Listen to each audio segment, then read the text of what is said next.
Okay, hello, and I welcome everyone who joined this webinar today.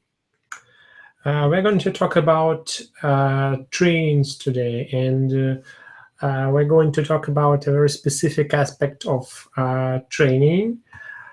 We're going to talk about the leading factors that are going to change the behavior of the trainees. So there are a lot of things about training that can be measured.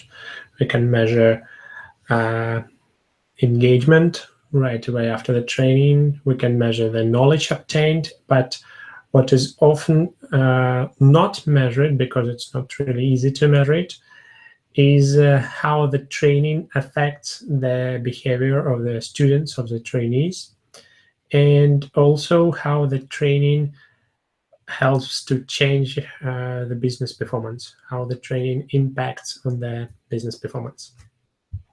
So that's our plan for today. First of all, I'm going to share with you some studies about training challenges. I'm going to give you some numbers.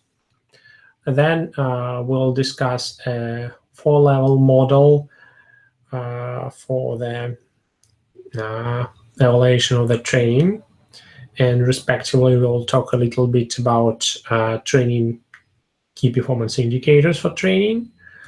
Then we'll go to the main part, which is the discussion about 5 leading factors of effective training, not just efficient, but effective.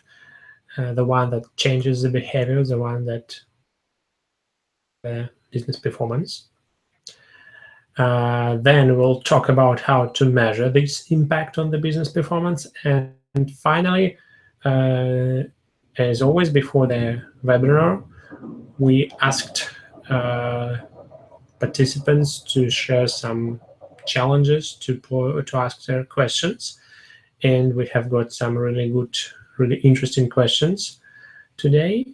And these questions are about the measurement of the value of the training, about matching the training with the employees' needs, and another interesting question was about different learning styles, how to take into account different learning styles of trainees when designing and measuring the indicators for the training.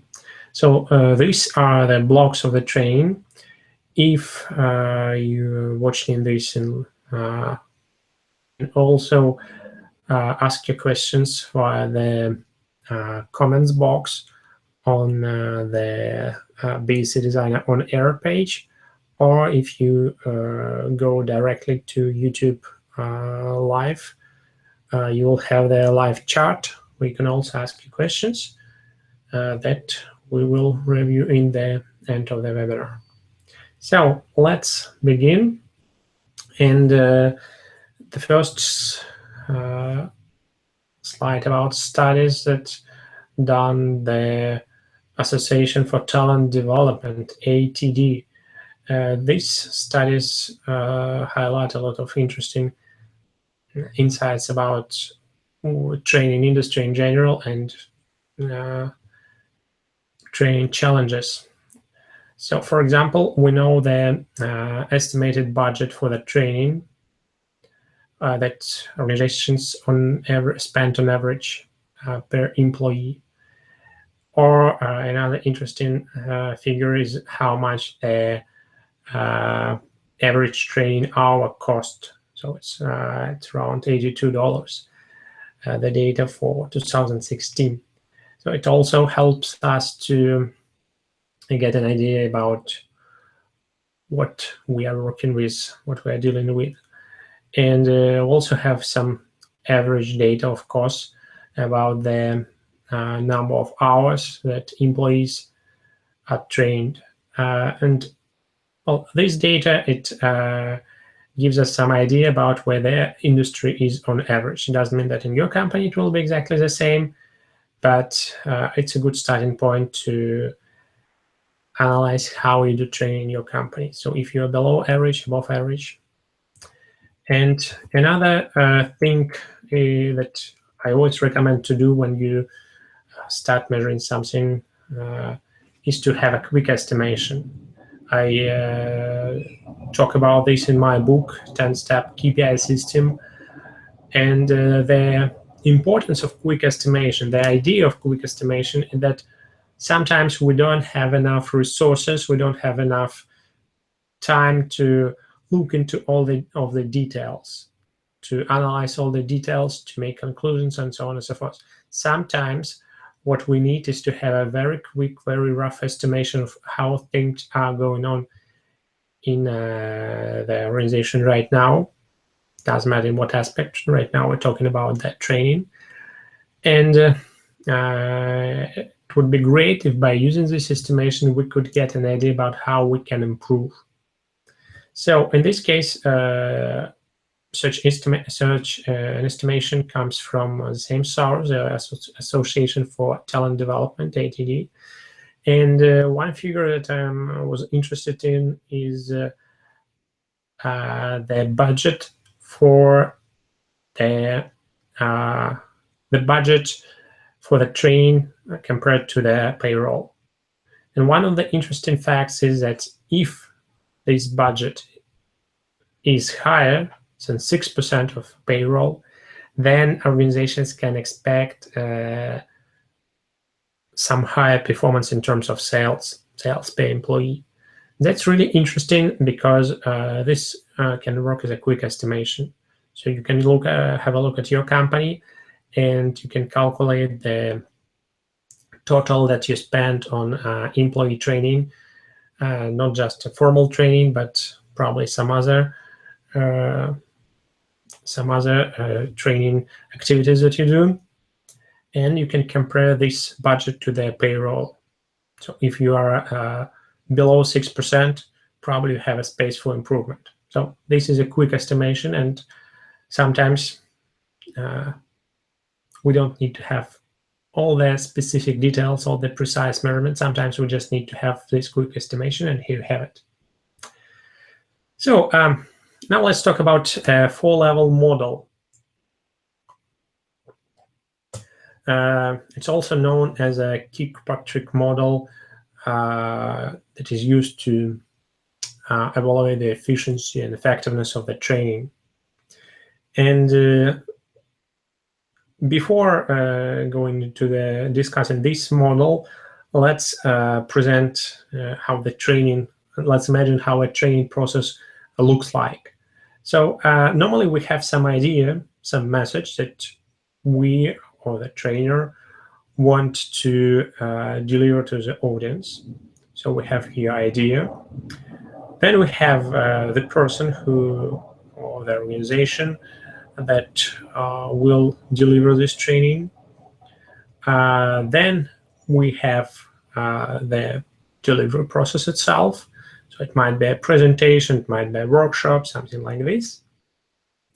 And this delivery is done to the subject, which is in this case a student. And what happens with the student then is that this student gets some level of engagement. So this student should react in some way, and that is what we call engagement.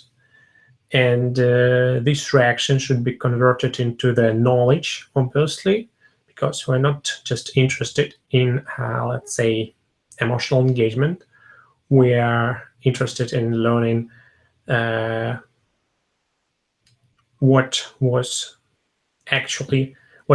knowledge was actually obtained from this training. But the knowledge is also not enough. Knowing something is not a guarantee that this will be implemented. So we have to track the behavior changes of the trainee, of the student, and the changes in the behavior are neither a guarantee of the changes of the performance in the business, of the business performance. So we also need to change. We also need to track how the obtained knowledge and their new behavioral habits that appeared, how they will affect their organizational performance. What is the impact of the organizational performance? So the model is more or less like this one. And in terms of measurement, yeah, the 4-level model is working with these 4 levels. So engagement, knowledge, behavior, impact. And in terms of measurement, you can easily find a lot of data about the first 2 levels. You can find a lot of information about how to measure the engagement. Normally, you can do this easily by conducting some surveys right after the event, or doing some observation during the training. And in terms of knowledge, there are also a lot of good tools to measure the knowledge obtained. So what we see in schools and universities, these are the tools that are normally focused on measuring the knowledge, not actually the behavior and the impact, but knowledge. So with 2 levels, there are normally no problems. And well, if you are looking for some examples of how to measure on the first level the engagement, and on the second level the knowledge, I do recommend for you to have a look at this article, which is called Training Scorecard from Exam Scores to KPI Effectiveness. And you can find it on our website. And you also can find it below the video that below the live video that you're watching right now. And this is a link to the article that explains some details about 4-level model. And inside the article, you will also find the link to this scorecard that you see here on the left side. This is a screenshot of the scorecard presented in BC Designer Online that contains some indicators, some goals, some strategy map. And the good thing that you can use this scorecard from that article as a template for your own project, for your own measurement project. So you can copy the scorecard into your account at BC Designer Online and start using it as a template to come up with some ideas for indicators for your own scorecard. Okay, and now let's talk about 5 factors of behavioral change. So we discussed that we have 4-level model. We have the first level engagement. Think about this like emotional result of the training. You have then knowledge. You have then impact. You have then behavior changes and impact on the business performance in this case. So right now I'm going to talk about this third part, the behavior changes.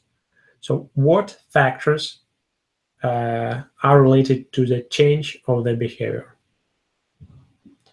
How to find it out? We have to do a root cause analysis to find what's preceding the expected results.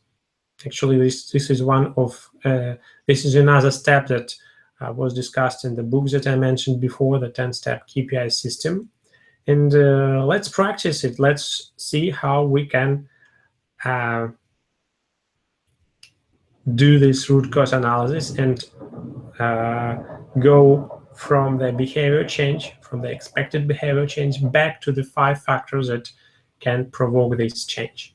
So the factor number 1 is a necessary condition.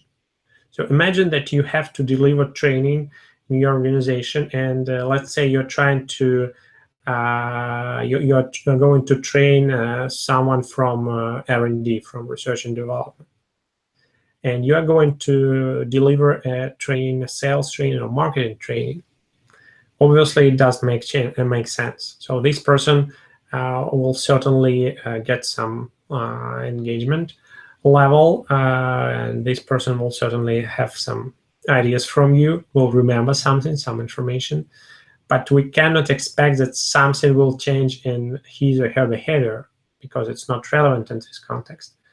So the first and the obvious one is that the conditions should be there. We should have necessary conditions. So I'm talking about the right person, right position, like I mentioned before. The person should have the resources. The person, if the person is not responsible for obtaining these resources directly, then the person should have a support from other stakeholders, other top managers. So that's the idea, necessary conditions. In your case, it might be very different.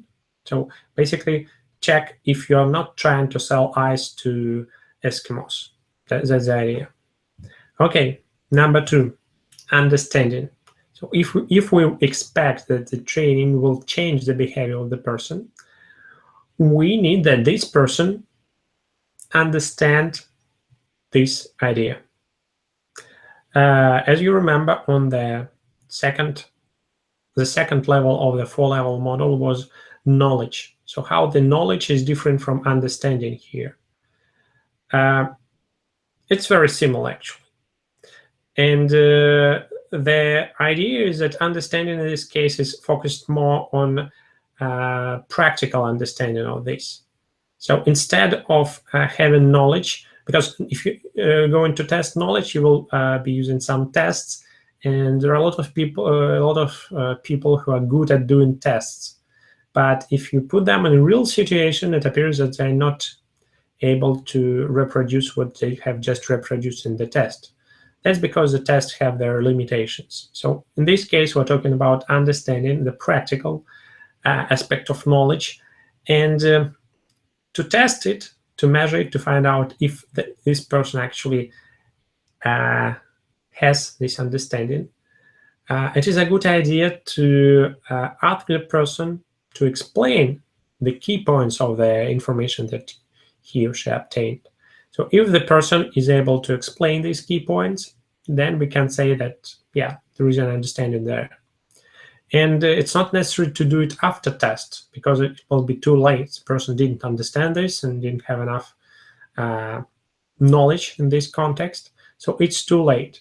The good training would incorporate this measurement inside the training. So the good hands-on training will include this part. A good trainer will ask the participants of the training to stand up and try to explain, using their own words, what they have just understood. So that's important. Instead of just doing the tests that are tricky, we are putting it in a little bit more practical way. So understanding, and we test it by letting trainees to share their key ideas that they have learned, and not just to repeat them, to read them, but to reproduce them in using their own words. So understand it. Number 3, buy-in. In the contrast from the previous understanding, the buy-in is more about emotional engagement. So the person might understand the idea, and the person might be able to reproduce it technically, like repeating key facts about this idea, repeating key steps, and he or she might be doing it really good.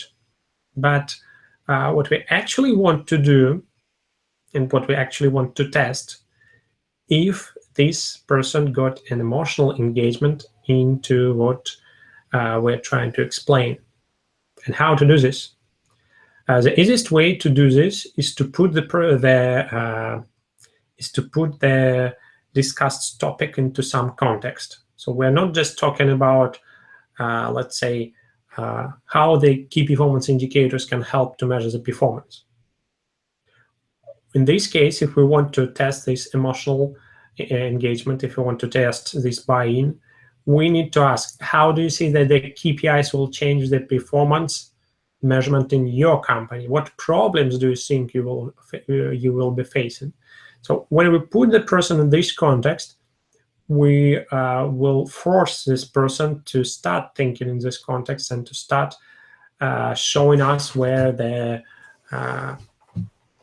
probably some pain points, some misunderstandings are in this in the context of this training. And another thing that helps to, another tool that helps to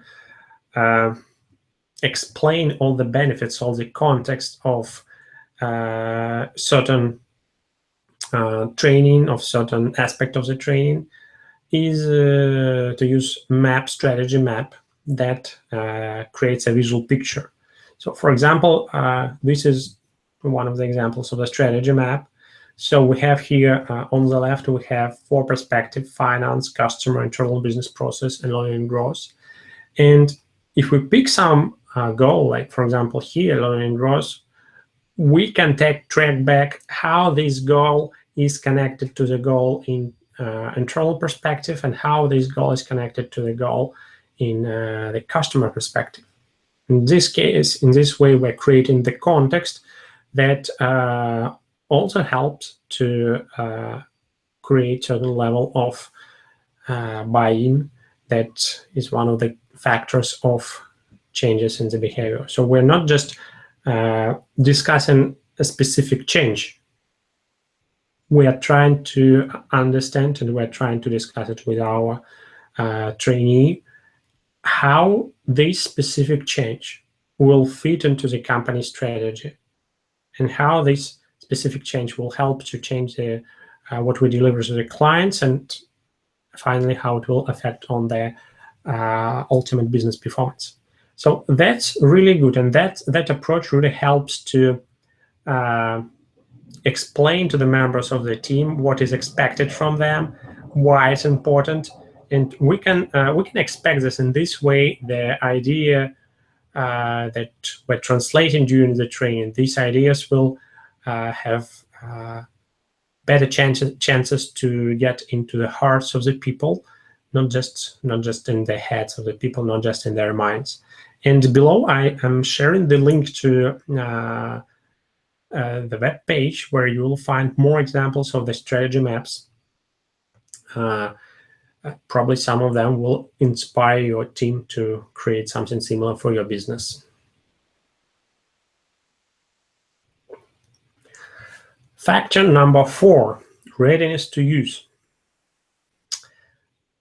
That's another interesting topic. So let's see how the level of engagement changes with the increase of the number of the factor. So one, we spoke about the delivering training to the right person. 2, we discussed that this person should have understanding. 3, we told that this person should have a buy-in, should see the context, should get this idea emotionally. And now we're talking that we need this person to be ready to use this idea. So what's the difference? Just, let's say, understanding the idea, isn't it enough to start acting about this? Or having an emotional buy-in, is it enough to start acting about it? It appears that it's not. And sometimes there is a gap between knowing what to do, knowing how to do, and actually doing. So that's the gap, and that's what we want to test. And that's tricky. And how are we going to test it? One way, one of the most popular and most effective ways to do this is to ask the trainee, the student, to explain and teach some concept that you have just taught to this person, to explain this person to other people. That's one of the ideas, because when we're explaining it, when we ask the person to explain it, we put him or her in the position where this person have to think in the frame of action. So that's important. Another way that what we can do, we can ask this person to do something, not just to explain it like we asked here, not just to explain the context, how beautiful it is, how it will work for us. No, we're asking this person to do it right now. And the benefit of the second approach is that we can control the first results, and we can give immediate feedback right now. So how the readiness to use, and the way to test it, just let this person teach others.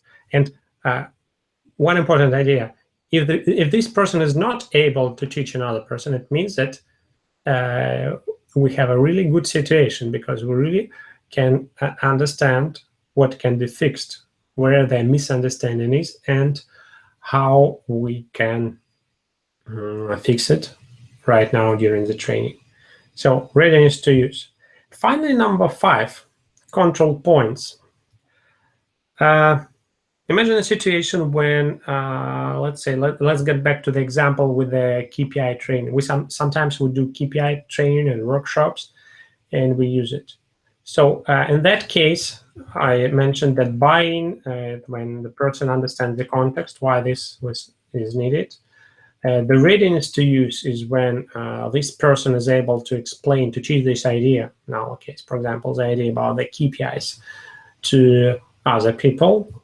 And what about control points? The control point is when the certain idea, certain concept was implemented, and the person here, the person only knows how to implement it. And here, the person knows how to make sure that the implementation was success or not. And that's critical, because without this, we cannot scale. We cannot scale, we cannot outsource. So if the person is able to see these control points, then the training achieved the necessary result. For example, with the KPIs, what we can do if we're teaching other people to use KPIs in their company, we can ask a question to the trainees. So this question might sound like this. So now you know a lot about the KPIs, and I assume that you're going to implement it in your company. And when doing so, how you will find out that you're on the right track with the implementation of this idea? Do you have some idea how you're going to measure it? How you're going to find out that you're on the right track?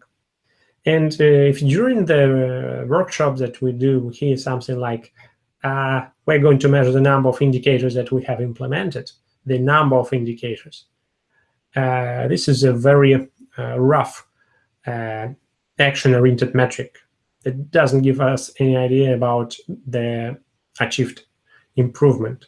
So for me, this is a signal that actually this person is not ready for the change in the behavior. So the behavior of this person will be the same as before.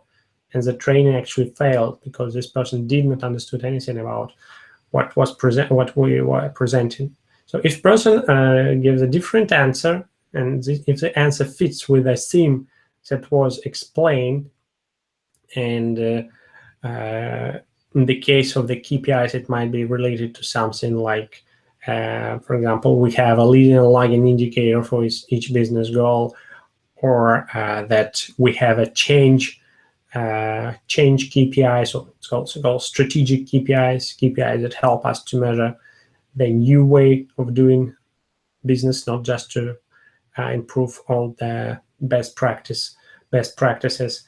So the different control points help us to understand if that person actually is ready for the behavior change. So how do we measure it? First of all, we want to see if the action plan formulated on this step on readiness to use, if there are some control points, if there are some key metrics that person is going to control. If not, then probably this person is not yet clear about what needs to be changed.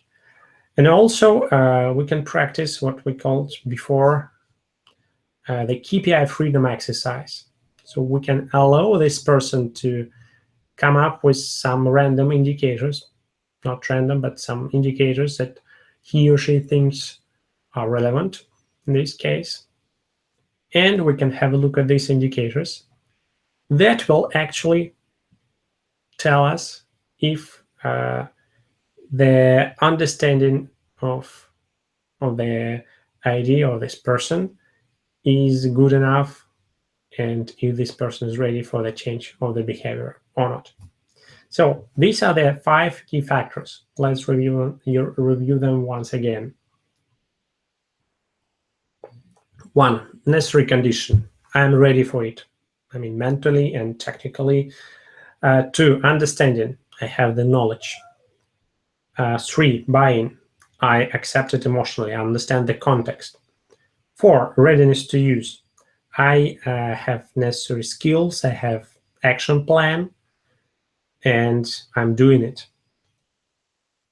5, control points. I know how to scale it. I have indicators that will tell me if I'm on the right track, and I have indicators that will help to validate the results.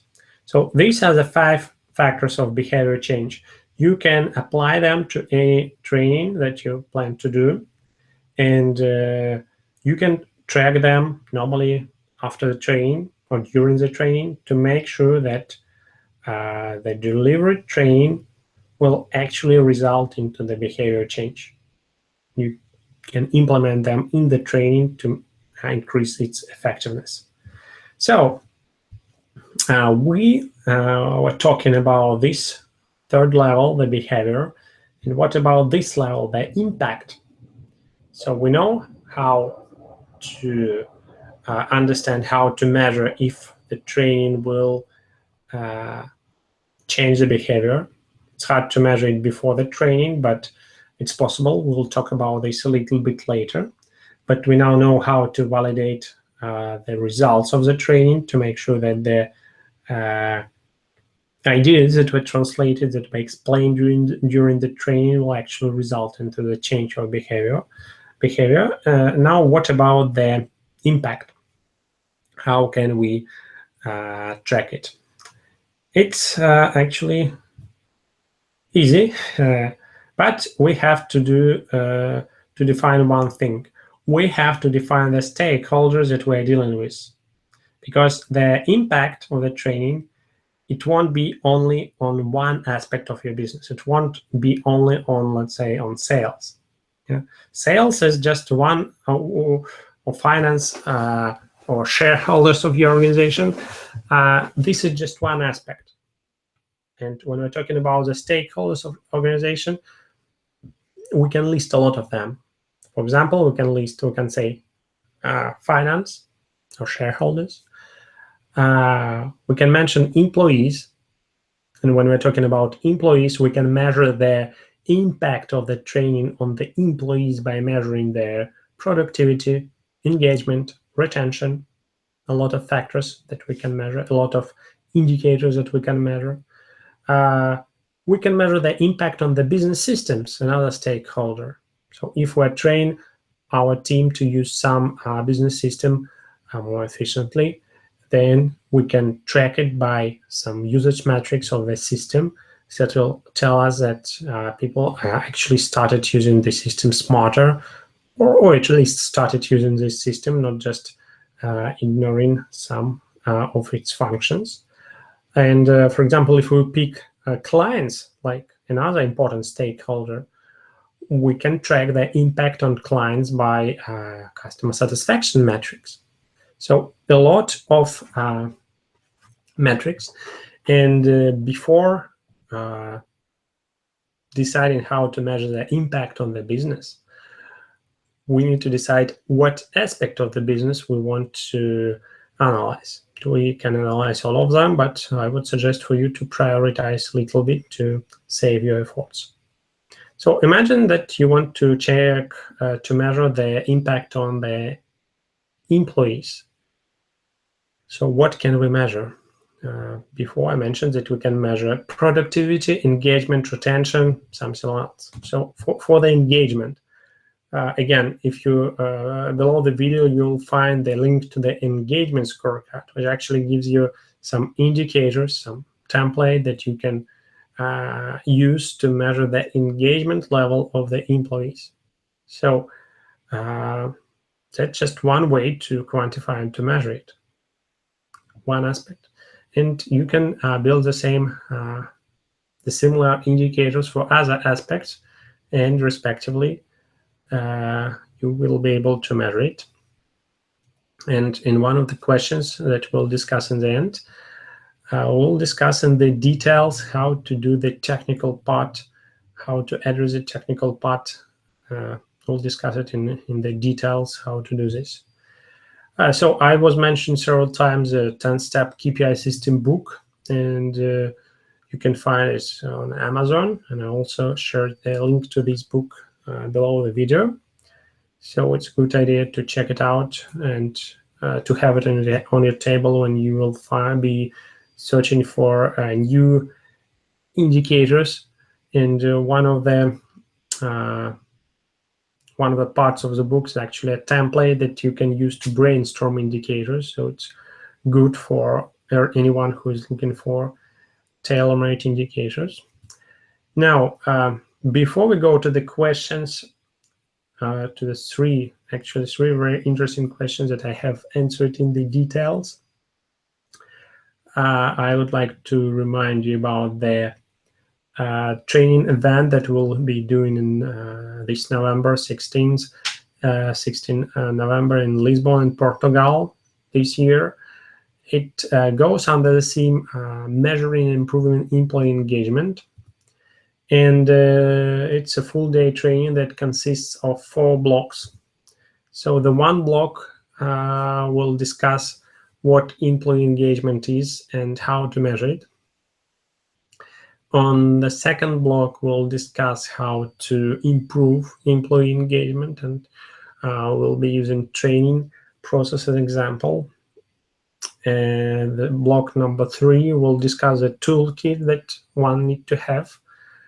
Specifically, we'll talk a lot about strategy maps and KPIs. And finally, block 4, it's called Fast Results. We're going to share some actionable ideas, at least 5 actionable ideas that you can implement when you're back in the office. So fast results, not just some theory, but some specific knowledge that you can implement right away.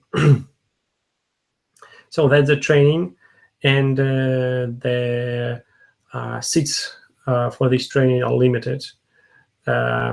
Actually, there are 3 participation options. One is on the fly. It's for those persons who would like to attend, but they don't have this possibility physically. And in this case, you can sign up with this option on the fly. It doesn't include participation in the event in Lisbon, live participation, but you will have an access to the pre-event webinars like this one. You will have a recording of the sessions and a copy of presentation slides, and you will have a hard copy of the 10-step Kpi System Book that I mentioned before. So this is a virtual participation option when you do receive only the recording. Another 2 options, one is VIP and other is Premium. With VIP, you do participate in the live training and all of networking, coffee breaks and lunch.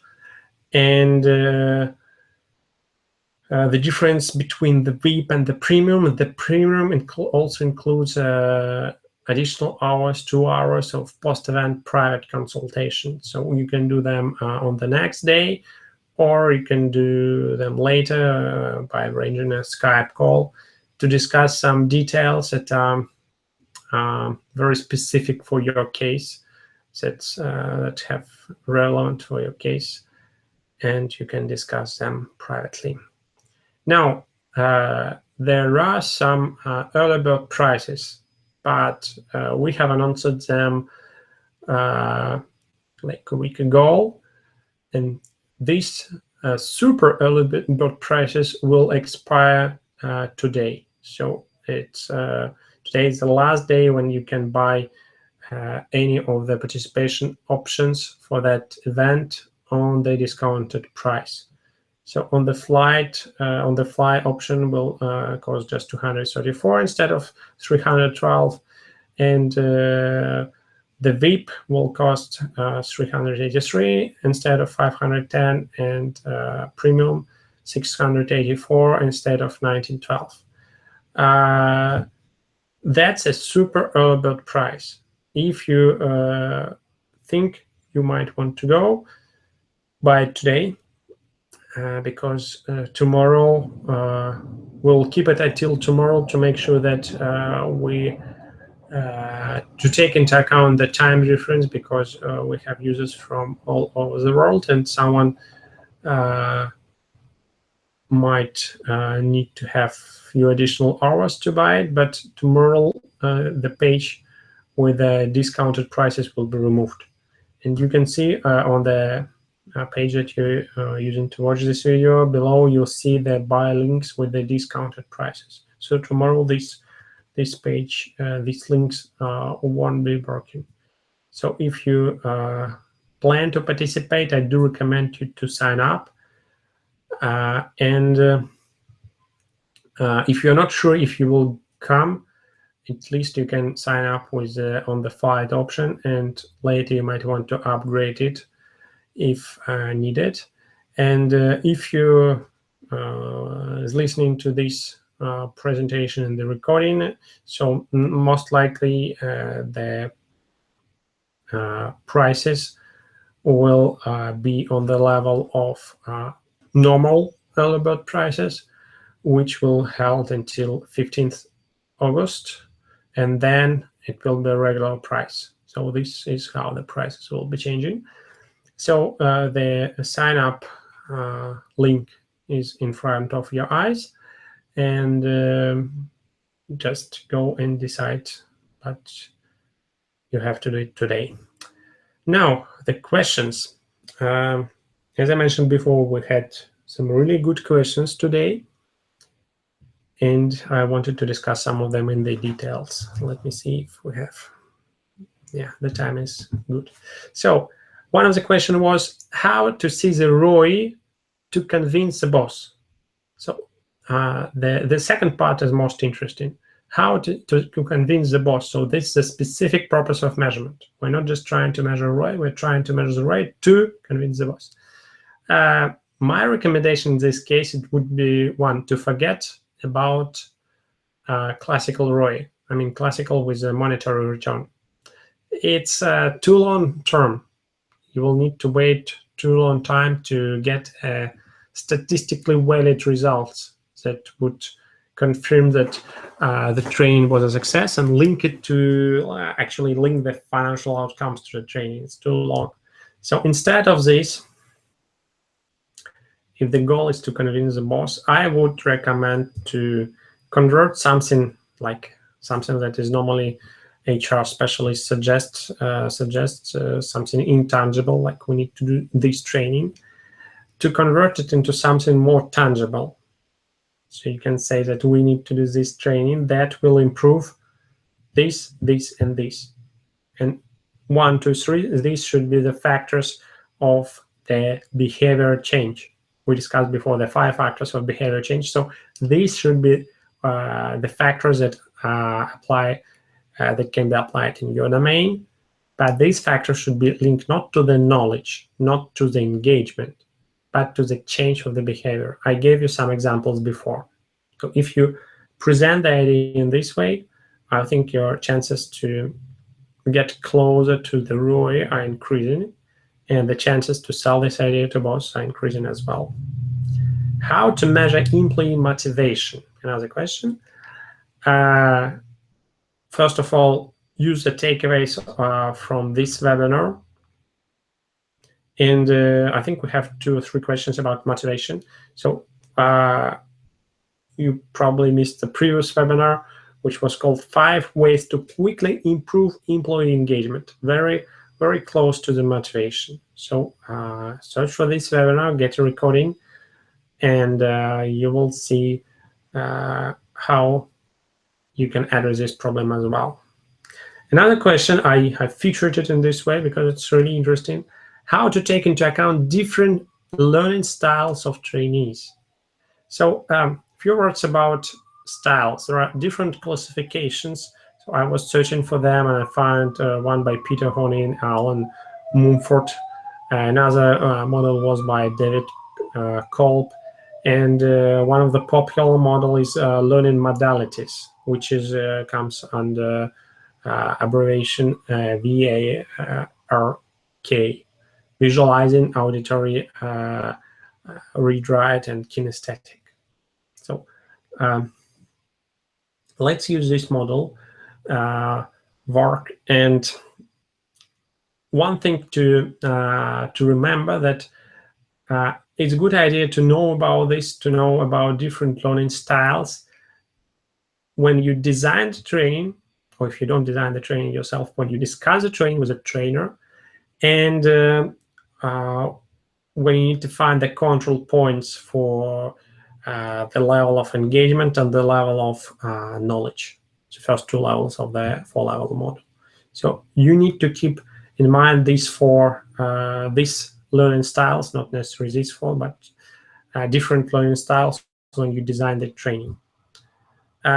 So this is an example of how you can do this. So in the VARK model, we have these four styles: person who are more visual, person who are more audio, person who are more about reading, writing, just a simplified explanation, kinesthetics, who are like doers.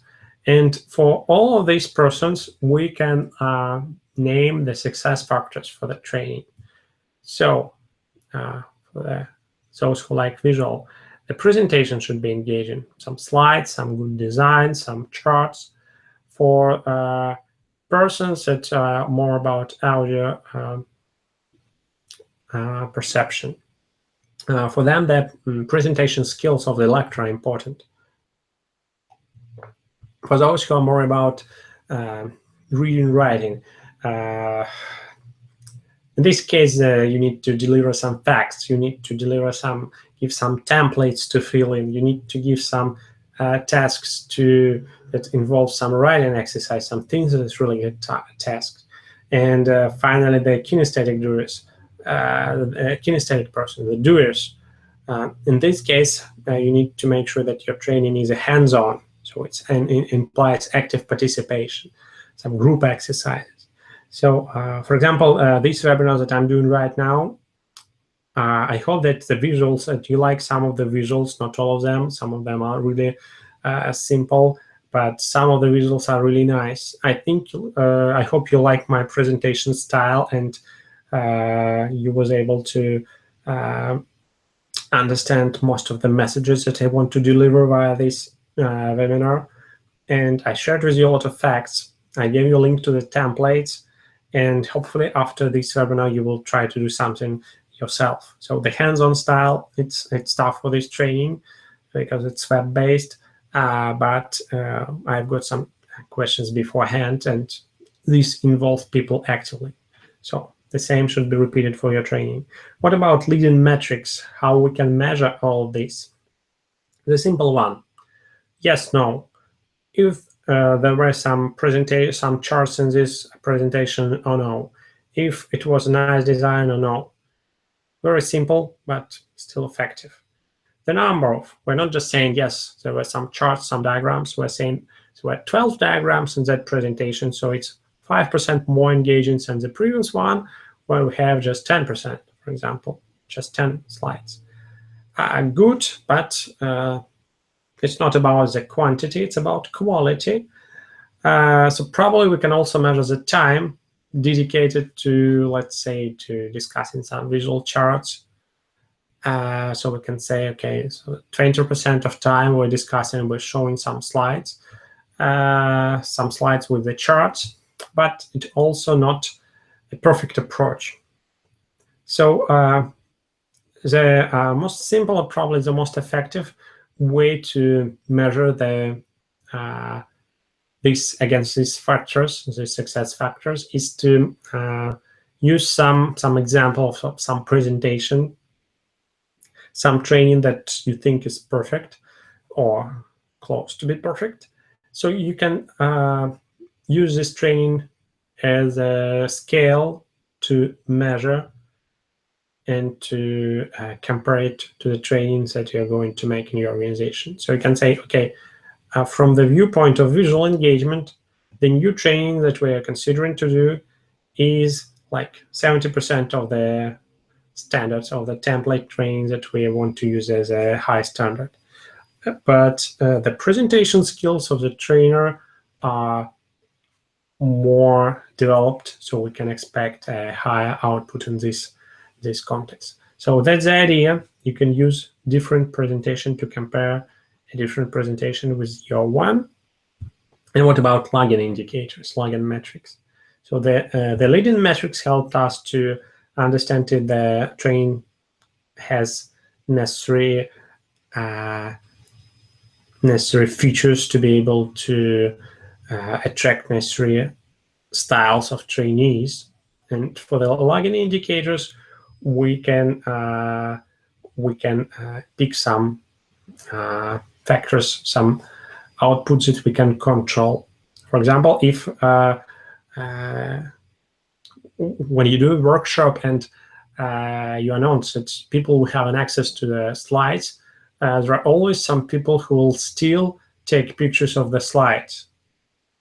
So we can consider this to be an indicator of some engaging materials on the screen, or some interesting visual materials on the screen. You can quantify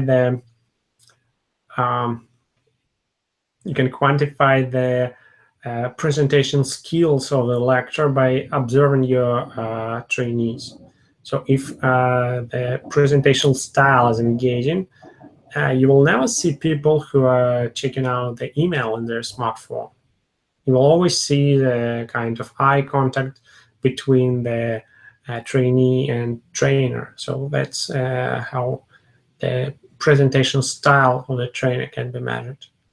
Later, if you upload slides to some platform, you can measure the time that people spent on a specific slide, so you can find out what was attracting the attention of the audience. For sure, you can track the number of questions asked, and later you can track the number of mentions in the medias, in the social media. So a lot of ideas here. So I hope I answered the question about how taking into account the different learning styles. So we have to do this here on this level when we design the training, and we come up with the control points. And here, the success factors that we need to take into account, as well as control points in the form of leading and lagging metrics. Another question was how to identify suitable training to match the employees' needs. That's interesting. And getting back to the training process that I drew before, the question is actually here on the level of idea. So how to make sure that the idea, that the message of the training, will resonate with with the needs of employees. So let's use a strategy map for this, but I would change a little bit the question. So instead of asking how to identify suitable training to match the employees' needs, I would say this: how to identify suitable training to match employees' ability to better execute organizational strategy. So it's not just about what employees need, it's about what we want that employees should learn to be able to execute the strategy more effectively. In this way, we can go back to strategy map, and it will help us a lot. This is an example of strategy map. Below you see the link to the source. It's a strategy map for a startup company, startup project. And if the strategy map was designed correctly, we'll see these perspectives. On the left, we'll see financial perspective, customer perspective, internal process perspective, learning and growth perspective. And here in the customer perspective, we map what customers want from us. And this will help us to deliver the financial results from the financial perspective. So in customer perspective, we map what customers want from us. And in internal process perspective, we map what we need to do to deliver what customers want. And in the learning and growth perspective, we map what we need to learn, where should we focus our learning efforts to be able to deliver what is needed. So, for example, in this case, on the top level, we have goal, increase sales in the region. Second level, customers need local sales and implementation office. Internal process perspective. To be able to deliver this, we need to do live training and certification procedures, and we need to prepare product on a local market. And to do this, we need to learn to understand how to find partners with expertise in strategy and balanced scorecard, for example. Learn customers' needs for a region. So that's where the answer for the training profile is. If we want to find a suitable training for what currently the organization needs, what the employees in the organization need, then we need to look at this perspective. So I look at the final goal, and I see the goal, find partners with expertise in strategy and balanced scorecard. And I see the initiative there, this small line below this, search on LinkedIn. So the idea is that we'll find some partners using LinkedIn. And probably if I see it here on this map, then it's actually a big challenge. It's not that easy. So in this case, I just make a user deductions. It's a good choice for a training would be to focus on the training related to social media. If this strategy map includes right information. So that's how the strategy map helps us, and doesn't just answer the question where the training efforts should be focused, also give the context to the training efforts. Another question was about the choice of tool. Can we track KPIs with MS Excel? Short answer. If you do just few training, if you do a kind of prototype, if your scale is small, then Excel is a great choice. You already have a license for this. You don't need to do some additional training. Everyone knows Excel. And if you do, in this domain, if we're talking about training, if you do some regular training, then I guess you will need to track many KPIs. You need to track KPIs that predict the success, that validate the result. You will need to use to show the context. Like today, I think I had to show the context 2 times. I mean the strategy map. You need to have the strategy map for some projects that you do. If you need to track the historical data, not just the current state, but if you want to have the historical data to see how it compares to what was results you have last year or last quarter.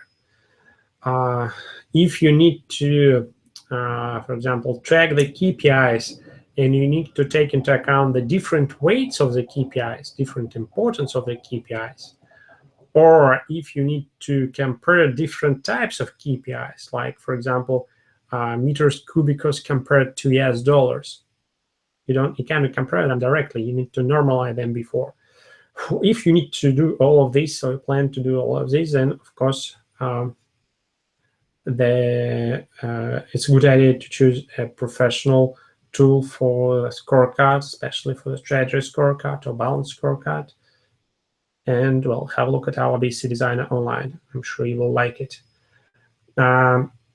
If you need to have more arguments about why a company should switch from Excel to scorecard software, sometimes it's not the technical person who don't agree. Sometimes it's management that thinks that everything is fine with Excel. So I do recommend for you to have a look at this link that I shared at the bottom of the slide and also below the video, that actually where more arguments about the Excel versus scorecard software are given. So the next question was how to tangibly measure the value of employee training.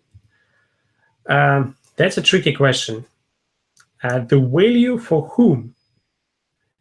And again, I copied here the list of the stakeholders. It's not the full list, it's a short list. So when we ask the question how to tangibly the value of employee training, we need to give a specific answer. The value of the training for whom? For finance, for employees, for business systems, for the clients. And if we pick one of these, we can go ahead and we can answer this question. For example, I'm going to do this, but I want to make this question even more difficult to answer. I want to ask a question, how to tangibly measure the value of employee training beforehand, before the training. So first of all, let's choose some of the targets from the list of the stakeholders. I had a list of stakeholders here, employees. So I will choose not employees, but I have here also customers, clients, customer satisfaction, the last one. So I will assign like a target, the customer satisfaction. So I want to tangibly measure the value of employee training for the customers. And I want to do it beforehand, before the training, to predict the value of the training. So customer satisfaction, that's our target. Second, leading indicators, leading factors. What are the factors of a high quality, high customer satisfaction? If you don't know, I don't know, you can just Google and you will have a lot of results. So I guess you'll find something like quality, high quality of the product, and high quality customer service, a lot of options that you can find. So find the ones that can be applied to your organization, to your business. Then you can find a training that promises to deliver on those factors. So you can find a training that, for example, say that it will help your team to improve their customer satisfaction 2 times, by 2 times factor. So you can do this. Then the idea is to test the training beforehand, not to spend too much money on this, but to test it beforehand. So what we can do? The easiest one, ask questions to the trainer. So you have the target in mind, you have stakeholders, the clients, you know the leading factors, the quality, the customer service. The customer service is measured by customer satisfaction. Not just by customer satisfaction, but by many other factors, but we can pick customer satisfaction right now. So you can ask questions to the trainer. So how do you think this very training that you promote, that you're going to do, will affect the customer satisfaction? See where the answer will be. You will see if the answer includes some details about the value that the trainer is going to deliver. Another way is to ask some former students if that very training had an impact on the target that you have chosen. So if that very training actually helps them to improve customer satisfaction. Not necessary to have the details, you will be fine with a yes/no answer.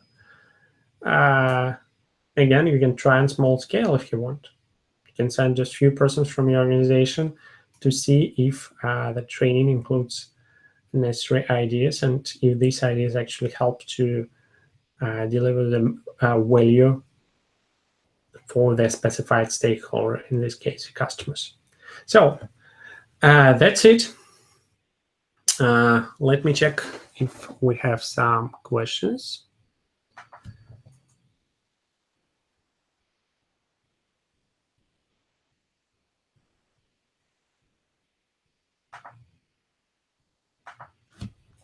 I think we have no questions asked in